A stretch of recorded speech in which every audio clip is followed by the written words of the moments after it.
రాష్ట్ర స్థాయి మంత్రుల కమిటీలో పరిష్కారమైనటువంటి అంశాలని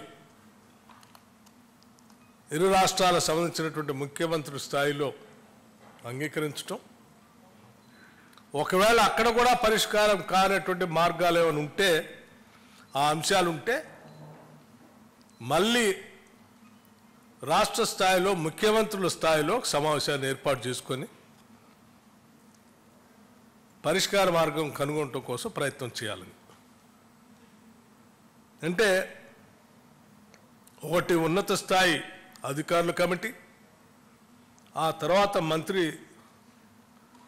మంత్రిమండలి సంబంధించినటువంటి కమిటీ, ఆ తర్వాత ముఖ్యమంత్రి స్థాయిలో నిర్ణయాలకు సంబంధించి సమావేశాలు ఏర్పాటు చేసుకోవాలని ప్రాథమికంగా ఈనాటి సమావేశంలో తీసుకున్నటువంటి నిర్ణయం.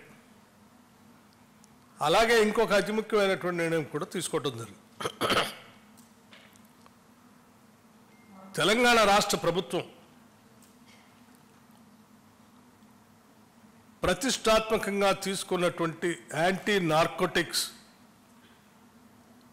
అంటే డ్రగ్ ఫ్రీ రాష్ట్రంగా ఈ రాష్ట్రాన్ని తీర్చిదిద్దటం కోసం ఒక ప్రత్యేకమైనటువంటి డ్రైవ్ని తీసుకుంది.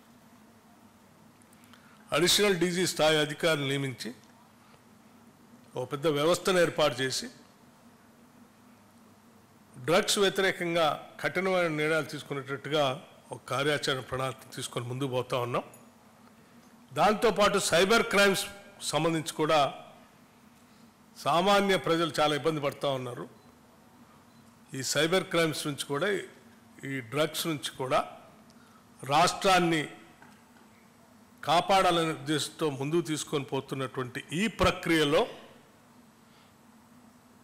రెండు రాష్ట్రాలు కూడా కలిసి ఒక కోఆర్డినేషన్ కమిటీ ద్వారా చేయగలిగితే ఇంకా పకడ్బందీగా వీటిని నియంత్రించడానికి అవకాశం ఉంటుంది. కాబట్టి అంటే రవాణా అనేది దొరుకుతున్నటువంటి డ్రగ్స్ రకరకాల బార్డర్స్ నుంచి వస్తూ ఉన్నాయి. కాబట్టి వీటిని నియంత్రించడానికి అడిషనల్ డీజీ స్థాయిలో యాంటీ నార్కోటిక్స్ బ్యూరో స్థాయిలో ఎవరినైతే చీఫ్గా మనం నియమించామో ఆ అధికారి స్థాయిలో ఇక్కడి నుంచి అదే స్థాయిలో ఉన్నటువంటి ఆ రాష్ట్రం నుంచి ఉన్న అధికారితో ఇద్దరు కోఆర్డినేషన్తో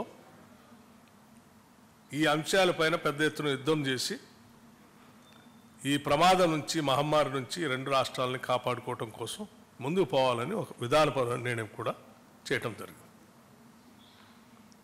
ఇవి ఈనాటి సమావేశానికి సంబంధించిన ముఖ్యమైన నిర్ణయాలు. వీటన్నిటిని మీ ద్వారా రాష్ట్ర ప్రజలందరికీ కూడా తెలియజేస్తా ఉన్నాం. Thank you. ధన్యవాదాలు.